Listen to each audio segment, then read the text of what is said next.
पिछले क्लासेस में हम लोग कैट को लेके चले थे। कैट्स से कुछ इडियम्स वगैरह भी एग्ज़ाम में पूछे जाते हैं और पूछे जाते रहेंगे। तो ये जो सेक्शन अभी मैं ये वीडियो बना रहा हूँ ये खास करके उन बच्चों के लिए जो एग्ज़ाम्स देना चाहते हैं और इसमें इडियम्स और फ्रेजेस जिसमें कहीं ज़्यादा पूछे जाते हैं। यूपीएससी के एग्ज़ाम में भी कंपलसरी इंग्लिश होता है, बहुत सारे फ्रेजेस पूछे जाते हैं। तो ये कुछ मेरे पास 8-9 कुछ मैंने बनाए हुए हैं, खोज खाज कर निकाला है। ज़रा इन लोगों को देख लेते हैं। दीज आर द फ्रेजेस जो कोई इंग्लिश में हमेशा इस्तेमाल आते हैं और एग्ज़ाम में पूछे गए हैं। पहला है when the cat is away the mice will play. जब चूहा नहीं रहता है तभी बिल्ली जब बिल्ली नहीं रहती है तभी चूहा घर से बाहर निकल के खाना वाना चालू करता है। अब इसका एक लिटरल मीनिंग यही हो सकता है, फिगरेटिव मीनिंग कोशिश करो कि जब मालिक नहीं रहेगा तो चोर को तो है ही, दाव तो देखता ही है, चोर देखे दाव, मक्खी देखे घाव। तो मक्खी जहाँ घाव रहेगा वहाँ पहुँच ही जाएगा। जब तक कि आप भौंकते रहिएगा, ऐसे ऐसे करते रहिएगा तो मक्खी नहीं लग रहा है। अब छोड़ दीजिएगा तो घाव तो लगेगा, घाव पर तो मक्खी बैठेगा ही। तो जब अथॉरिटी में नहीं रहिएगा, जब एनी टाइम प्रेजेंट नहीं रहिएगा तो होगा क्या? वो बिल्ली तो चूहा तो निकलेगा ही, वो तो खाएगा ही। हमारे पिताजी भी बताते थे कि देखो अब जो है अब तुम्हारा काम है देखना कि ये जो है मंडी आपका जो अगर अनाज घर है तो उसमें चूहा रहेगा ही रहेगा। तुम्हारा काम है यह देखना कि चूहा ना खाए अनाज को। तो when the cat is away the mice will play. मालिक को काम को ऑन द स्पॉट रहना खड़ा बहुत जरूरी होता है। चलिए, बी एट कैट्स विस्कर। चूहे का जो विस्कर होता है ना, मूछ को जो बोलते हैं, तो इसका मतलब है मूछ पूरा एकदम टाइट है, एकदम देखिए एकदम ऐसे कर रहे हैं। तो वो बिल्ली को ना छोड़ के इंसान को ही देखो ना, तो ऐसे कर रहे हैं, पूरा एकदम मूछ टाइट है। इसका मतलब है आप कुछ बहुत अच्छा, टू सरपास, आप कुछ बेहतर कर चुके हैं, इसीलिए आप एकदम मूछ ताने हुए हैं। Sarpass, to outdo. आउटडू का मतलब है जो कोई कर सकता था उससे भी आप बेहतर कर दिए।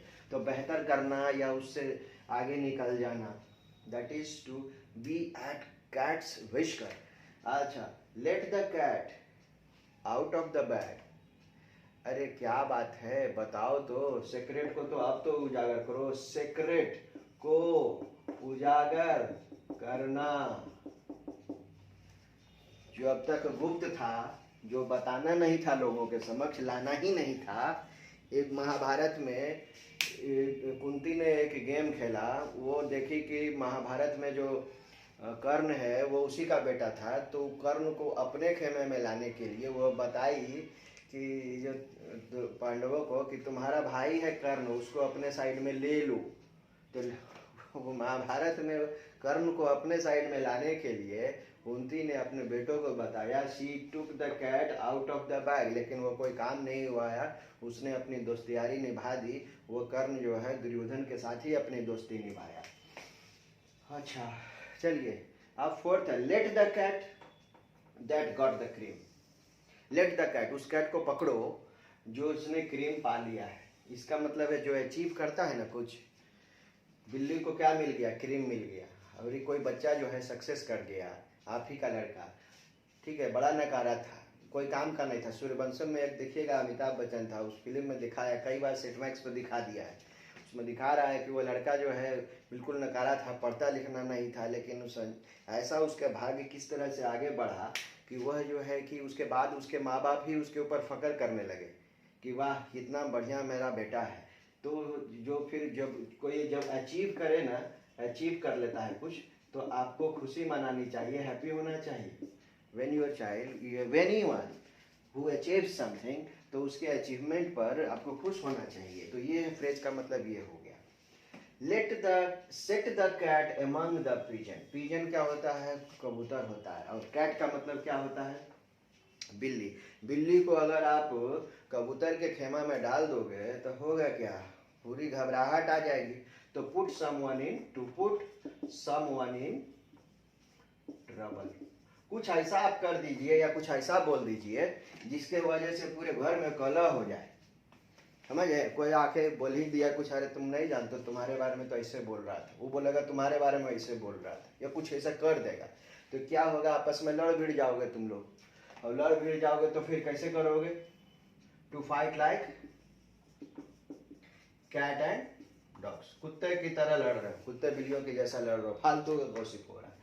ठीक है, अब इसके बाद एक थोड़ा सा आ जाओ, क्यूरियोसिटी किल्ड द कैट। बहुत ही ज़्यादा आप क्यूरियस हैं किसी चीज़ के बारे में जानने के लिए, क्यूरियस हैं, बहुत ही परेशान हैं, तो ये एक तरह का वार्निंग है, चेतावनी है कि भाई साहब तुम जितना कंसर्न हो रहे हो ना, ये पहले तो है तो ही तुम्हारे किसी काम का, और इतना ज़्यादा कंसर्न रहोगे ना तो कहीं तुम्हारा जो है ना वो प्रॉब्लम ना हो जाए, तुम्हारे लिए क्रिएट ना हो जाए। तो क्यूरियोसिटी किल्ड द कैट का मतलब होता है it is a kind of warning जो किसी को दिया जाता है कि खामखा इतना परेशान होने की ज़रूरत नहीं है, नहीं तो इससे तुम्हारे बारे में लोग गलतफहमियां पाल लेंगे।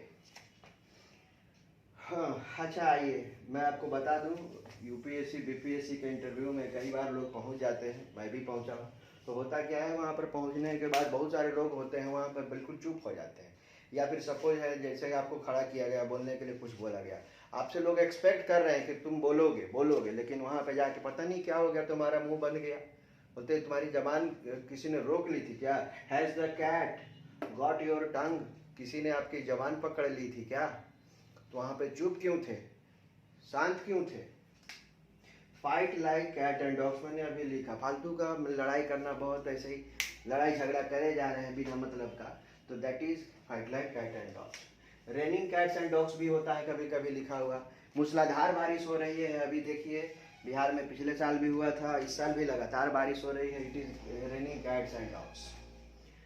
और एक throw a dead cat on the table, throw a dead cat on the table, इसको जरा सा मैं समझाने के लिए थोड़ा सा बोर्ड मिटा रहा हूँ। यहाँ पे आप देखिए, आजकल नरेंद्र मोदी जी यही करते हैं, मुद्दों से भटकाना होता है, रोजगार है, बेरोजगारी है, महंगाई है, पेट्रोल डीजल के दाम बढ़ने होते हैं, तो कोई ना कोई नया मुद्दा लेके आ जाते हैं ताकि लोगों का ध्यान उससे भटक जाए। लोग भूखमरी से मर रहे हैं, बेरोजगारी से मर रहे हैं, इसकी चिंता नहीं, लेकिन कोरोना से मर रहे हैं उसकी चिंता है, वो तो नेचुरल है, बहुत बड़ा महामारी है, वो पैंडेमिक है वो।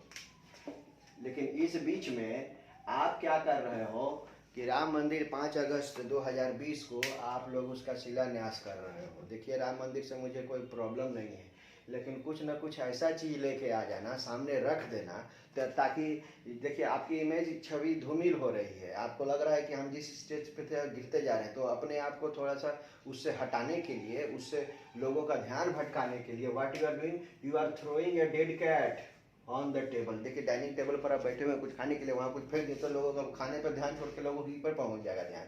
तो इसको ठेठ भाषा में ऐसे ही समझिए कि अपना आपका ध्यान भटकाने के लिए आपकी बात को इधर से नहीं उधर घुमा दिया जा रहा है, तो that is throwing a dead cat on the table. अब इसमें एक कैटालेप्सी करके यहाँ पे एक वर्ड आया, ध्यान दीजिएगा, कैटालेप्सी। इपिलिप्सी आप लोग देखे होंगे, इपिलिप्सी।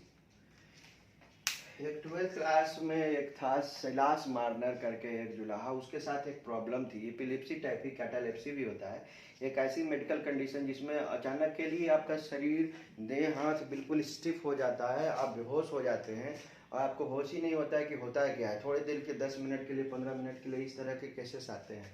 तो catalepsy is a medical condition in which you become unconscious, आप बेहोश हो जाते हैं और आपका बॉडी स्टिफ हो जाता है, बिल्कुल टाइट, ऐसा जिसको लगता है ना कि इसके लिए एक टाइट हो जाता है। एक राइजर मॉर्टिस, अभी इसी राइजर मॉर्टिस हम एक वर्ड लिख देते हैं। जनरली जब आदमी इंसान मर जाता है तो उसका शरीर बिल्कुल टाइट हो जाता है, बिल्कुल टाइट, हार्ड, धीरे धीरे, तो पहले तो मरता है उस समय तो सॉफ्ट होता है, लेकिन धीरे धीरे उसका बॉडी बिल्कुल हार्ड हो जाता है, एक 24 घंटे के अंदर बिल्कुल टाइट हो जाता है।